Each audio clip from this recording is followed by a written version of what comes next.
Hello out there again, fellow YouTubians. Here I am with another spontaneous essay, continuing on the subject of extremism.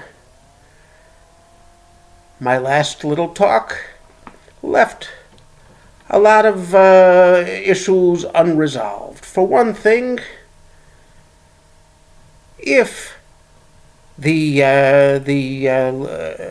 left-wing elites that dominate in universities and in the media are trying to breed discontent that will lead people to join a mass movement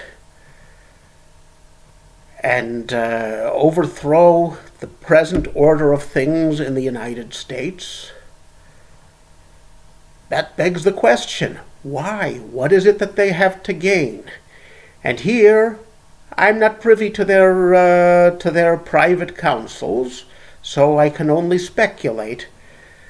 But you can take my speculations with a grain of salt, and if it doesn't sound right to you, you're free to reject it and and put forth your own hypothesis. I can't tell you what to think. And furthermore, even if I could, I would be ethically constrained from doing so. But I can hope to encourage you to think and give you some guidance in how to think, since I've been doing it my entire life. And with experience, it's become a habit, and hopefully it'll be a habit by you too. As I said before, skip classes. If your professor is telling you how to think, trying to indoctrinate you with his agenda and his worldview, or hers, or its, whatever, don't take it at face value. Spend more time in the library. Don't flunk your courses. You need to have a piece of paper called a diploma to make you qualified for certain jobs. But make it your business to examine and investigate. This is what I intended. Okay? In a flight of passion, I often skip a few steps, and this issue arouses passion in me. At any rate, here is my hypothesis about why they're doing this. Our old friend, John Stuart Mills, comes to the rescue. He also wrote an essay, as you can see here, called Considerations on Representative Government.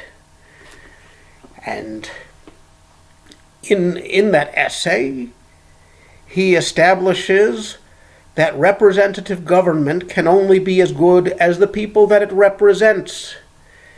If you have a bunch of troglodytes who are constantly feuding with each other by clan and tribe, and they get together and form a representative government, all you will have is that feuding continuing within the representative body of the government. You'll have people attacking each other with firearms, clubs, sticks, whatever comes to handy, because they are not ready for representative government. Now, when you have a people that is not ready for representative government, that would destroy it if it was handed to them on a silver platter, what you then get is, by default, a despotism. In fact, that other dead white man, male European that we've heard so much about, Karl Marx, said about the founder of anarchism Bakunin, his name was, that Bakunin really just wants to be a despot. He wants total anarchy, a loss of all social order, not so that some glorious new order will come up, but so that it will be necessary to put down the anarchy with a despot who will do it with the force of his army and of his will, and that really he doesn't. He said that Bakunin didn't just want to overthrow the Tsar, he wanted to be the Tsar. Now, I don't endorse Marxism, I don't endorse anarchism, but I think that in this instance, Karl Marx was onto something. That is what happens from anarchy. In fact, that's how the early governments down to the ages were usually despots. So, my hypothesis about this liberal elite that is giving us fake narrative-driven news and fake history and fake worldview, what they want is to create the sort of people who are unfit to be ruled by representative government, that cannot be trusted to elect sober, prudent people who will decide the important issues of the day in accordance with what is good for the country. My evidence for this, the fact that there has been incidents of people assaulting legislators with whom they disagree. For example, at the Republican baseball practice back in 2017, at the beginning of the Trump era. For example, Paul Ryan, who was assaulted by a neighbor and had his hip broken, and the mob of so-called anti-fascists, in reality themselves fascists or anarchists or whatever it is they are, same difference really, who laid siege to a conservative commentator's house. I had his name a second ago, now it's eluding me. They say there are two symptoms of aging. One is forgetfulness, and I can't remember what the other is. At any rate, he has a house in Washington, D.C. He was away, his wife was home, and a bunch of snowflakes congregated around his front door and terrorized his wife and telling him, "We know where you live, get out of town." People who do this sort of thing cannot participate in a democracy because they don't respect the boundaries. Same thing with people being chased out of restaurants by the snowflake faction. I believe that the liberal elite is deliberately grooming people to become snowflakes, and in the hopes that anarchy will eventually ensue, that democracy will cease to work in the United States, and they will become the despots by default. It's my theory. If you disagree, fine, but don't just hurl profanities at me or call me an idiot. I may or may not be an idiot, but if you can't give me sound reasons why I'm wrong, it's really the pot calling the kettle black. But there's another side of it also. Aren't the liberal elites also calling Republicans, in fact have been reflexively calling them fascists, extremists, etc., since at least 1948, when when Harry Truman, on his famous election campaign with the whistle stops, several times accused his opponent, Dewey, of being a fascist. And Gore Vidal accused William F. Buckley once on firing line of being a crypto-fascist. And Barry Goldwater in 1964 said that extremism in the defense of liberty is no vice.